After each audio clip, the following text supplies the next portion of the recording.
everybody.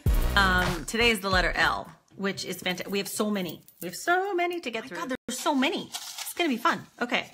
So the deal is I'm going to go through this bowl and these relationship and dating topics, starting with the letter L.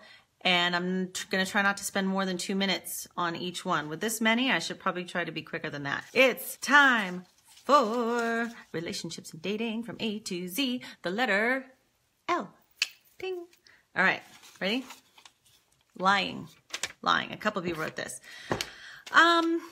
You know, if you're early in a relationship and somebody's already lying to you, or you're sort of catching them in like half truths and such, I think that's a sign that they're either not comfortable with who they really are, or they're hiding something. Authenticity is so important in relationship.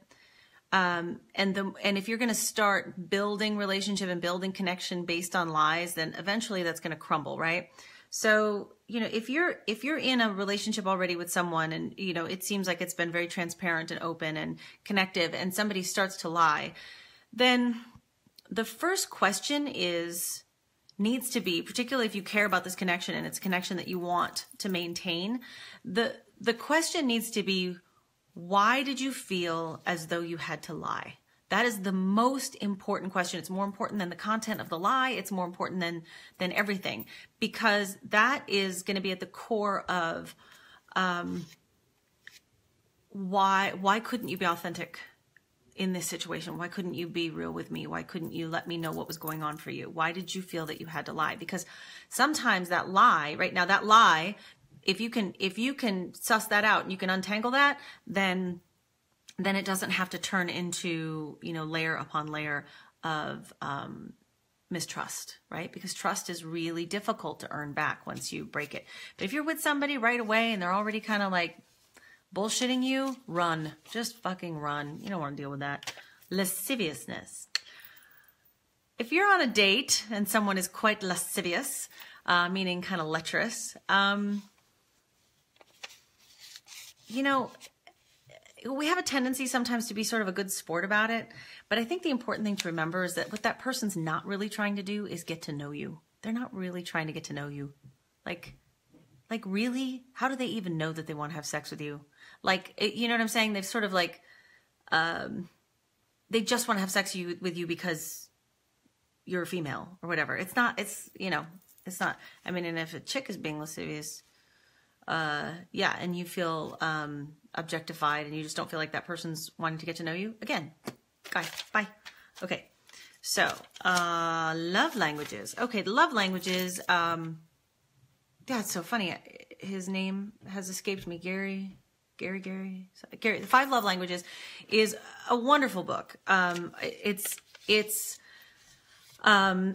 5 love languages are physical touch, quality time, acts of service, words of affirmation, and gifts. And the beautiful thing about this book, the beautiful thing about this concept of love languages, is that it really got people thinking about, what does it feel like? What does love feel like to me? What makes me feel loved?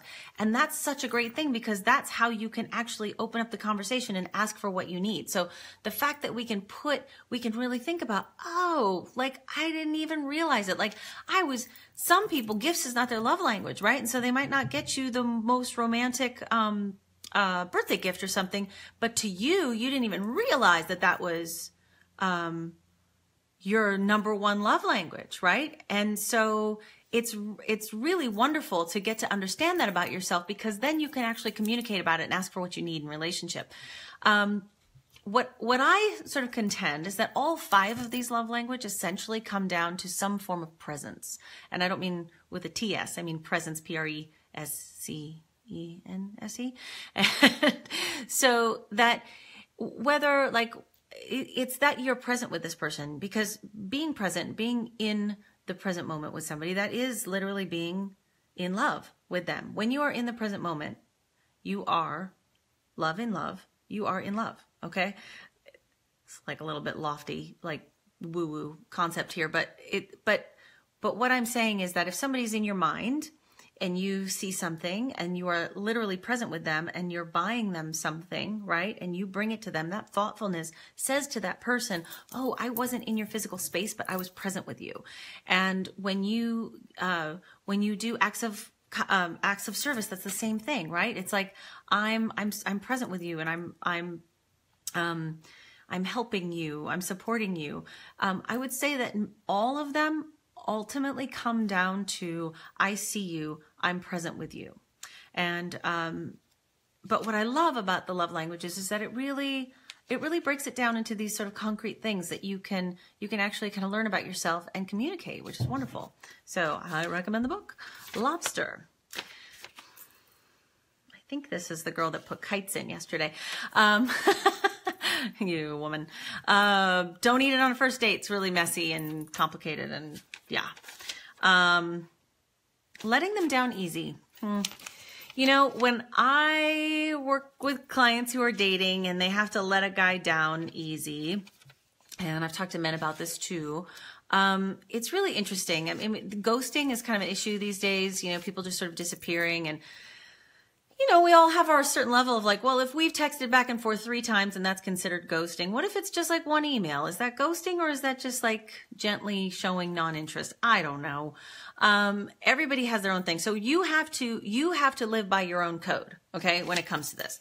And if you send somebody a text and you say, hey, I've really enjoyed our time together, I don't feel the kind of connection that I want to feel with somebody, or I don't know that the chemistry is there for us, but I really appreciated getting to know you. I wish you the best. They are very likely going to reply. They're either going to reply one of 2 ways. They're going to say, thanks so much for letting me know, so that I wasn't just sitting here wondering. Or they're going to be kind of angry and like, well, you didn't really give me a chance. And I mean, I've heard it all. And but what you have to know is that's just their rejection. It's just the rejection talking. And if you sort of maintain the high road and you just say, yeah, you know, I'm really sorry, you know, that's how you feel about it, but I just really want you to know I do wish you the best. Oh my God, what are you doing up there? Then you're going to be able to know that you did right by another human being, that you saw them, and that you acknowledged the fact that the 2 of you spent some time together and got to know each other. And I think that that's really ultimately what it comes down to, is that you want to feel like you're living in your own integrity. So, lust, different, unequal between partners, when lust is unequal between partners. Well, you know, this can be really cyclical. I think the first thing to acknowledge is that it doesn't mean that if it's that way now, it's going to be that way forever. Like, women are definitely cyclical.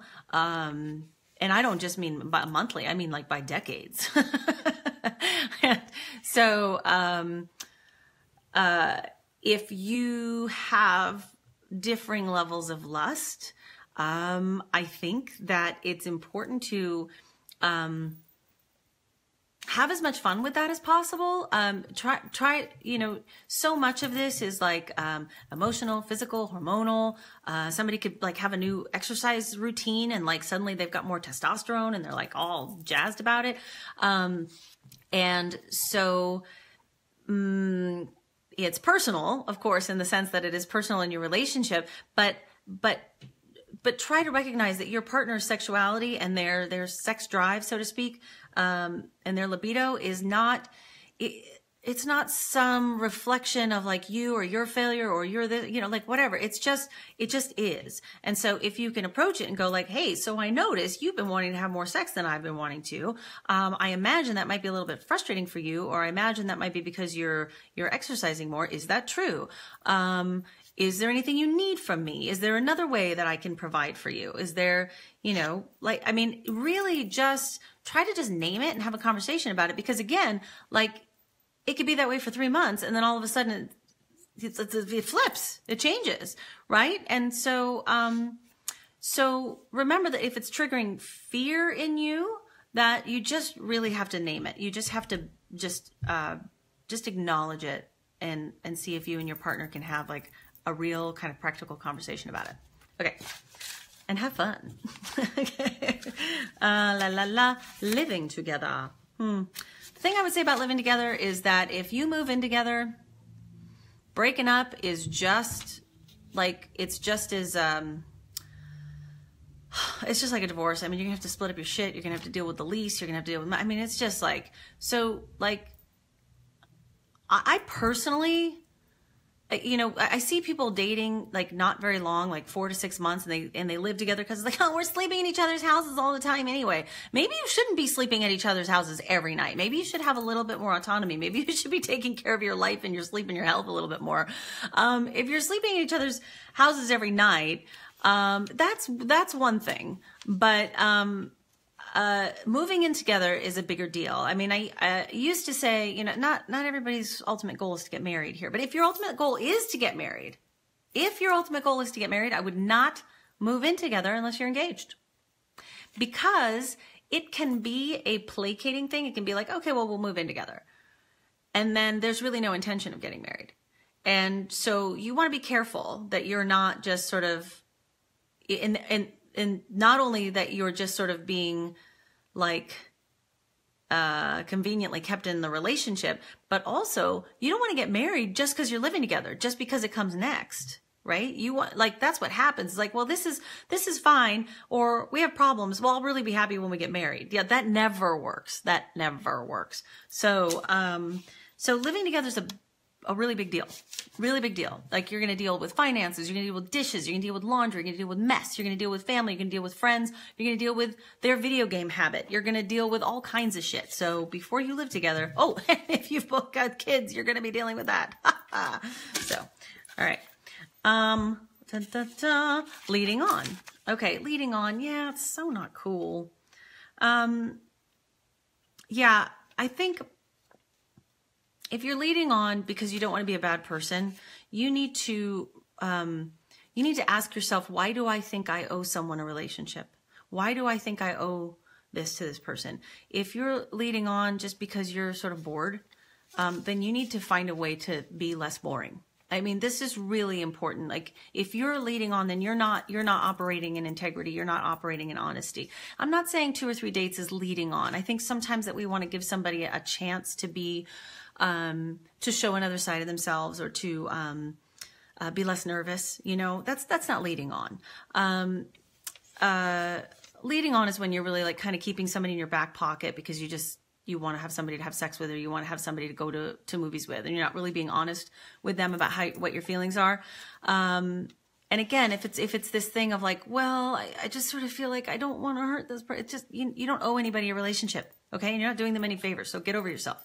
It's really, right. It's kind of this flippy floppy thing. Like, sometimes insecurity and self-deprecation can actually be really, self-centered. So yeah, you have to always look at that. They're kind of close, and they say, oh man, I just dropped a bunch of stuff. Okay. Love. How do you know when it's real? Oh God. See, this question really makes me think that what this question is how do I know it's gonna last? Or how do I know it's real and it's gonna be forever?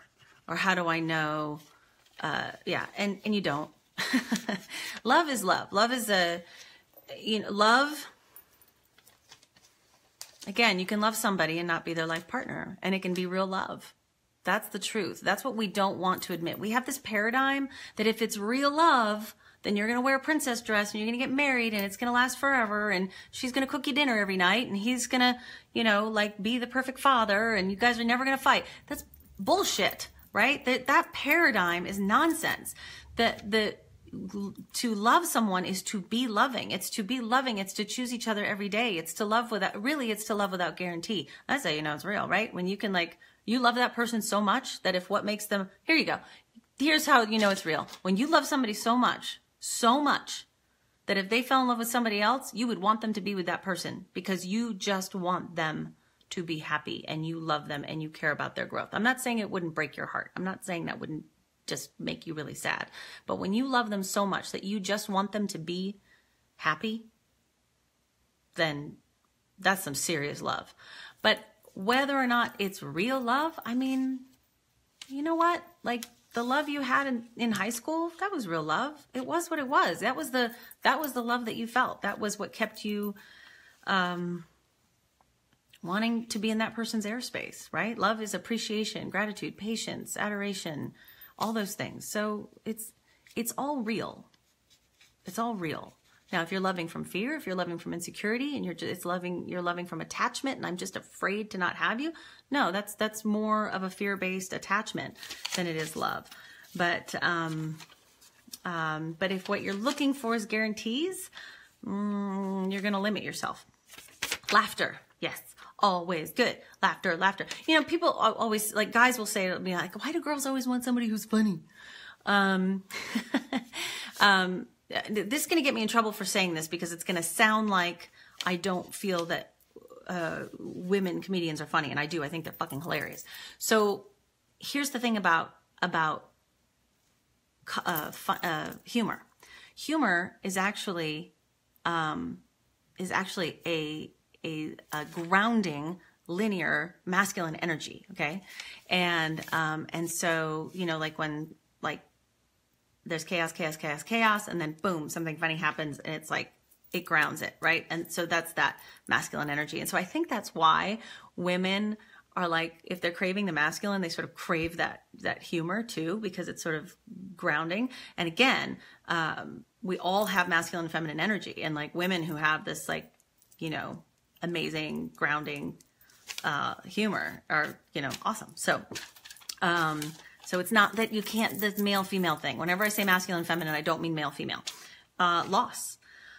God, when you have a partner, I'm just thinking of a partner who's experienced some loss, you know, whether it's a pet or a family member or a job, friendship. This is where that the piece of really being on each other's side comes in. And sometimes we have to check in with each other and just ask, how can I be there for you? And they might not have an answer, because there's really no proper way to grieve. There's no right way to handle something as far as loss goes. And so as a partner, it can be really, it can be sort of disempowering, right? To go like, I don't even know how to be there for my partner, because they've experienced this huge loss. So I think that it's fair to say to someone, you know, I want to be there for you, but I don't know how, you know, if there's, you know, and just ask. And if they're not ready to tell you, you just say, you don't have to come up with it now. If there's anything that I can do for you, you know, let me know. Because the problem is that I know there's this theory that, like, if you really loved them, you'd be able to read their mind and understand. But sometimes you can be trying to help somebody out and you're just fucking irritating them, especially when it comes to loss, because they're like, oh my God, just like get out of my space. That might be what they need. They might just need a little bit of like quiet and isolation, you know. So try not to take the person that's gone through the loss, try not to take it too personally or too much to heart if they're kind of pushing you away. And just try to have the conversation of, you know, I want to know how I can be there for you, because it's really, truly different for everybody, right? Loyalty. Well, okay, loyalty kind of along the same lines, right? Just really being on somebody's side is not always about agreeing with them. You can have a loyalty to your family member or to your partner, even if you don't necessarily agree with what they're doing. And I think that's the most important thing to express, is that even if you don't agree with them, you're not rooting for their failure. Does that make sense? If you can't figure out how you can be loyal to your partner because you're like, fuck, I think they're crazy for doing this. Then my best suggestion is for you to just pray and hope for the highest good for them, whatever that is, because we don't know what it is, right? The highest good. Just go for the highest good. That's always the best way to go for yourself too. So, Los Angeles. Yes, you can date in Los Angeles. Yes, you can find love in Los Angeles. Los Angeles is a fucking awesome city. And look at this weather. Yes, you can find love in Los Angeles. There's plenty of it. There's a lot of amazing people here. And, You just have to get intentional about what you want. And when you, here's the thing, all therapists know this is called playing location. When you're like, well, I'll just be happy if I move, and like you move all over the country and just never happen. Your problems follow you, right? So if your problems are here in Los Angeles, your problems are going to follow you wherever you go. So you might as well stay in Los Angeles where the weather's awesome. Okay. So last one, love versus lust. How do you know? All right, look, lust is not a bad thing. In fact, Paul Newman said, the secret to a long-lasting marriage, and his was at least 50 years, is proper amounts of lust and respect. So I hope you experience some lust in the beginning. Now, does that develop into, it's not that it has to go away. It's pretty nice if the lust doesn't go away. But the way that you keep that piece there is the love that is nurtured and built up with shared experience, with that authenticity that we give to each other and that we are with each other, with that being on each other's side, with that shared experience and that trust and all of those things. Love is what you're talking about versus lust. Like, is this something that can last? Is this something that can stand the test of time? Whatever that is. I think there's a lot of appreciation and adoration in lust as well. It's this thing that we really want to untangle and define as separate and different, and one is more value than the other. But I think that it just takes time with someone to see if you can build up that love and that shared experience, and also maintain some of that lust.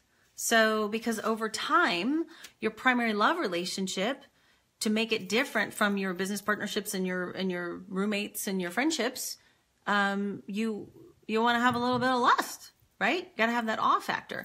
So yeah, stop worrying about that so much and just see if what you feel with that person, go ahead, enjoy the lust, but see if what you're really feeling with that person is, oh my gosh, I can really be myself with this person. Oh my God, I really like who this person is when they're completely authentic. It's so cool. And I really feel like I love how this person, who and how they operate in the world, and I feel like I could be on their side. So those are the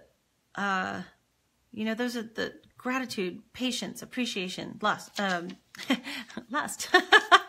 That's, those are the vibrations of love, right? So,